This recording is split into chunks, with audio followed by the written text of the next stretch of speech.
నమస్తే, this is Murthy from Visakhapatnam Uda పార్కులో ఉన్నానండి. నేను విశాఖపట్నానికి నదీ తీర ప్రాంతం సాగర్ తీర ప్రాంతంలో ఉన్న అద్భుతమైన పర్యాటక ప్రాంతం అనుకోవచ్చు. ఒక పార్కు అనడం కన్నా అంతకు మించిగా ఇది తీర్చిదిద్దారు. ఒకప్పుడు ఉడా పార్క్ ఇప్పటికీ చాలా అంటే ఈ చెట్ల యొక్క హైట్ని చూస్తుంటే అర్థమవుతుంది దీని యొక్క అంటే పార్కు వయసు ఎంత ఉంటుందో. కానీ మెయింటెనెన్స్ అయితే చాలా అద్భుతంగా ఉంటుందండి. ఇక్కడ చూస్తారు కదా, బోట్ షికార్కి ఇది పెట్టిన పేరు అనమాట. చాలా బాగుంటుంది. ఇందులో అంటే ఈ యొక్క బోట్ షికార్కి వచ్చిన ఈ కొలంలో మాత్రం ఈ కలర్ చేపలు పెట్టారు. చూడండి, మీకు చూపిస్తాను. ఈ రంగురంగుల చేపలు ఎక్కడి నుంచి తీసుకొచ్చారో కానీ చాలా బాగున్నాయి. చూడండి, అసలు ఆ వైట్ కలర్ చేపలు, ఆ పింక్ కలరు, బ్లాక్, ఒకటేంటంటే అన్ని రకాల చేపలు ఇక్కడ కనపడుతున్నాయి నాకు. అంటే ఇంత అందమైన చేపలు యాక్చువల్గా అక్వేరియం చేపలు అంటే చిన్నగా ఉంటాయి. ఇప్పుడు అక్వేరియం జాతికి చెందినవే, కానీ చాలా పెద్దగా ఉన్నాయి. ఒక్కొక్కటి సుమారుగా ఒక 4-5 కేజీలు. ఎంతైనా మాంసాహార ప్రియుని కదండి, అందుకని కేజీల్లో చెప్తున్నాను, ఏమనుకోవద్దు. చూడండి ఎంత అందంగా ఉన్నాయి, ఎంత అందంగా ఆడుకుంటున్నాయి. చిన్నపిల్లలు కానీ పెద్దలు కానీ ఎవరికైనా సరే అద్భుతాన్ని ఆనందాన్ని కలిగిస్తాయి. ఎప్పుడన్నా విశాఖపట్నం వచ్చినప్పుడు మాత్రం ఈ ఉడా పార్కుని దర్శించడం మానకండి. కాస్త వీలైనంతవరకు మీకు చూపించే ప్రయత్నం చేస్తాను. సూర్యోదయం వేళల్లో అంటే సూర్యోదయం సూర్యాస్తమం రెండు చాలా అద్భుతంగా ఉంటాయి, కాదనలేదు. ఇప్పుడు ఇక్కడ మీరు సముద్రం ఒడ్డున ఉంటుందన్నాను కదా, చూడండి, మీకు చూస్తుంటే ఒళ్ళు పులకరిస్తుంది అనమాట. అంటే ఎటువంటి సమస్యలు ఉన్నా, మనకు టైం పాస్ అవ్వకపోయినా, ఏదైనా ఎటువంటి టైంలో అయినా సరే ఇక్కడికి వచ్చి మీరు సేద తీరచ్చు. ఇంకా చిన్న స్విమ్మింగ్ పూల్ ఉన్నాయి, చిన్న పెద్ద లేదని అన్ని రకాల అన్ని వయసుల వారికి ఒక ఎంటర్టైన్మెంట్ అనమాట. ఇది ఏదైనా చదువుకున్న వాళ్ళని చదువుకోవచ్చు కూడా. చాలా ప్రశాంతంగా ఉంటుంది. చూసారు కదా ఎంత బాగుందో వాతావరణం. ఇంకోటి కూడా, మ్యారేజ్ ఈవెంట్స్ కూడా జరుగుతాయండి ఇక్కడ. అంటే ఓపెన్ ఏరియా కదా, అవి సుదూరంగా అక్కడ కనపడుతుంది చూడండి, అది చిన్న డయాస్. అది ఆ డయాస్ మీద మెయిన్ ఈవెంట్ జరుగుద్ది. ఇదంతా సభకి వచ్చిన వాళ్ళందరూ అటెండ్ అవుతూ ఉంటారు. ఈ పార్క్ అనగానే పువ్వుల మొక్కలు ఉంటాయి సహజం. ఇది చిన్న సైజు గుహలాంటిది ఏర్పాటు చేసేది చూడండి. అంటే ఇటువైపు క్లోజింగ్, అటువైపు ఓపెనింగ్ ఉంటుంది అనమాట. అలా డార్క్ ఏరియాలో నడుచుకుని వస్తే చిన్నపిల్లలకి వస్తే వినోదం కలిగిస్తూ ఉంటుంది. అలాగే షటిల్ కోర్టులు ఉన్నాయి ఇందులో, ఫుట్బాల్ కోర్టు ఉంది, టెన్నిస్ ఉంది, ఇంకా స్కేటింగ్ అండి, ముఖ్యంగా స్కేటింగ్ ఉంది.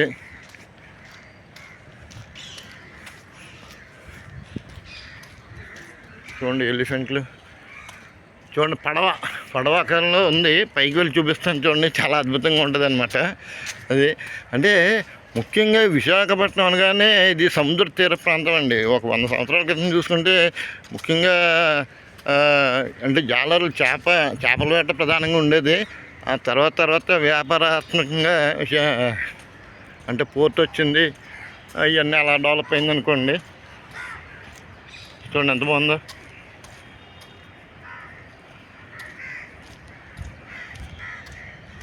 ఏదైనా మనం క్రియేట్ చేయొచ్చండి, దాన్ని పరిరక్షించడం అది అందరి బాధ్యత అనమాట. దాని మెయింటెనెన్స్ కూడా చాలా ఖర్చు అవుతూ ఉంటుంది.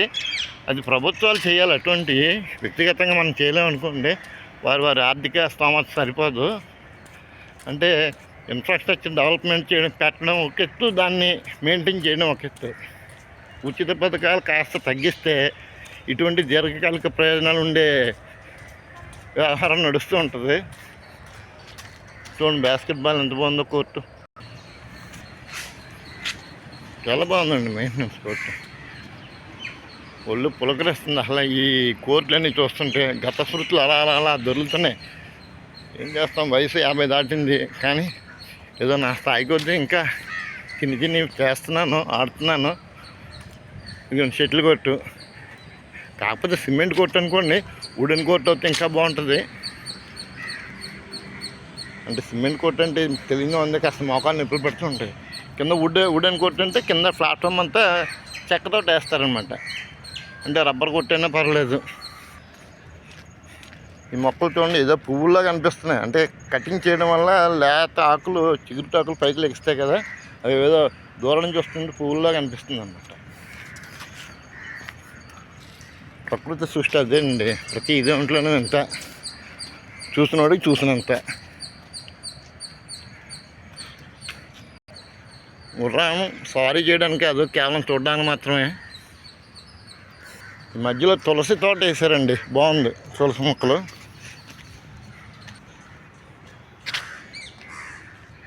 ఇదిగోండి జిమ్, ఓపెన్ జిమ్ దగ్గరికి వచ్చాము. చూడండి, ఇందాక సిమెంట్ కోట్ అన్నాను కదా, ఇదండి రబ్బర్ కోట్ అంటే ఇలా ఉంటుంది అనమాట. ఇదిగోండి ఇది ఇది ఇది రబ్బర్ తయారు చేసింది, కిందదేమో సిమెంట్. అంటే ఇది వేయడం వల్ల ఏంటంటే బ్యాక్ పెయిన్ అటువంటివి రావు. అలా ఇంతవరకు వచ్చాం కదా, కాస్త జిమ్ చేసి వెళ్ళిపోవచ్చు. కానీ అన్ని రకాల ఎక్విప్మెంట్లు ఉంటాయండి. చూసారా ఎన్ని రకాల ఈ బాడీ ఫిట్నెస్ సంబంధించిన అన్నీ ఉంటాయి ఇక్కడ. మీరు చూసుకోవాలి కానీ చేసుకోవాలి కానీ. నువ్వు పెద్ద ఆయన ఎరగదీసేస్తున్నాడు, రాడ్లు వంచేస్తున్నాడు అతను. ఇది పెద్దవాళ్ళకి అనుకుంటే ఇది చిన్నపిల్లలకి అనమాట. అంటే బిలో 10 years అలా అటువంటి వాళ్ళకి. బాగుంది కదండి.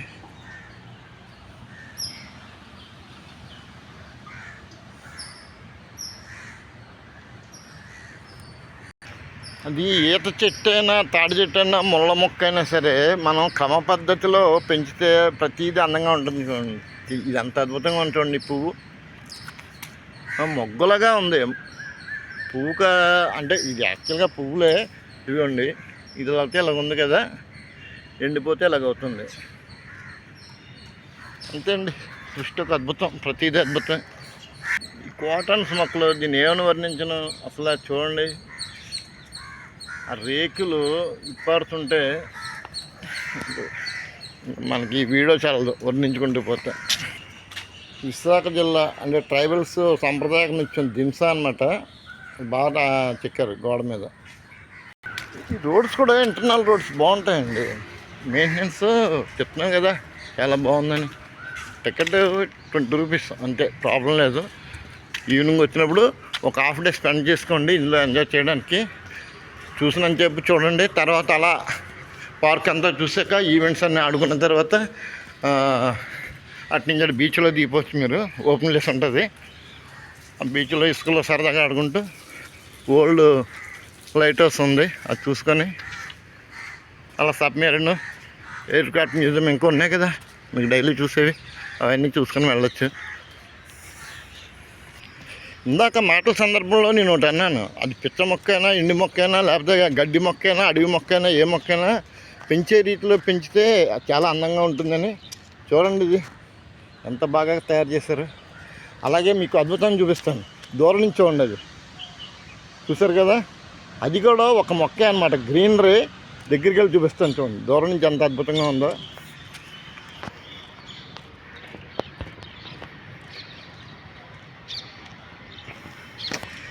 అంటే ఒక తల్లి ఒక బిడ్డని ఎత్తుకుంటున్నట్లుగా చాలా బాగా చేశారండి ఇది.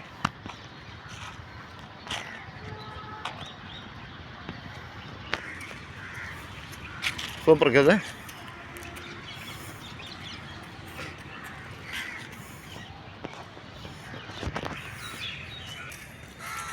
బ్యాంబూ ట్రీస్ అదే అండి, వెదురు మొక్కలు, గడబొంగులు అంటారు కదా, అది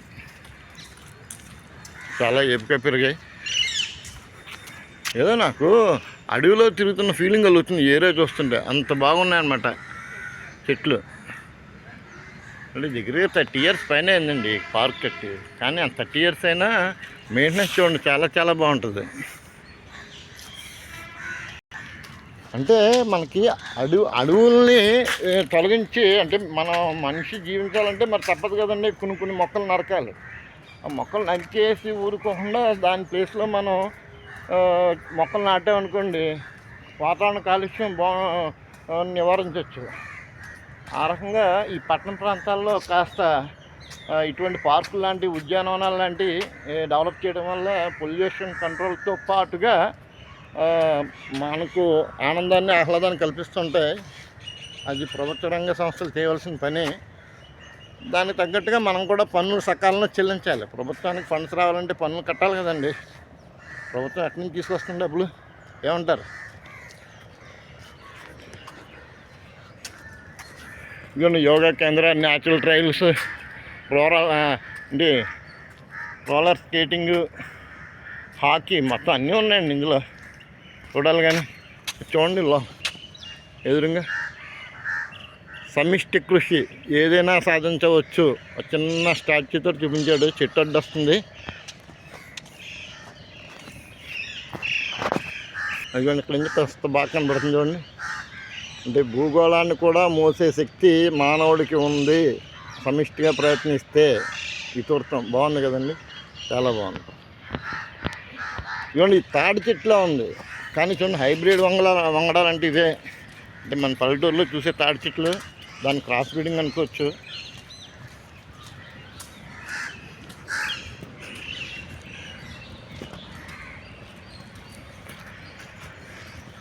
అదండి ఇలా చెప్పుకుంటూ పోతే చూపించుకుంటూ పోతే ఇంకా ఇదొక 30 రీల్స్ సినిమా అవుతుంది.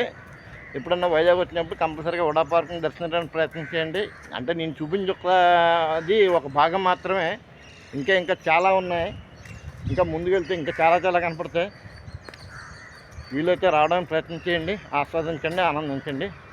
హర హర మహాదేవ శంభో శంకర్. ఓం నమ శివాయ, నమో నారాయణ నమ. ఓకేనా? ఇక సెలవు, బాయ్.